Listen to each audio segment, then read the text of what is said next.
Assalamu alaikum guys. In today's video, I'm going to show you how you can uninstall your Microsoft Edge completely in Windows 10 or 11. So all you need to do is just go to your start menu and go to Microsoft Store and search for Windows. Here you have to install this app right here.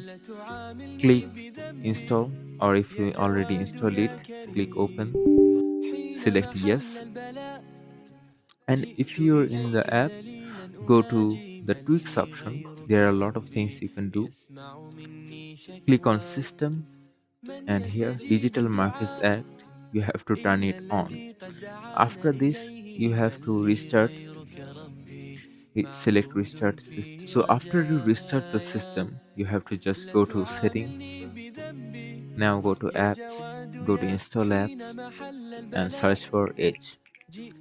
As you can see, you can install it right from here. Thanks for watching. Goodbye. Subscribe.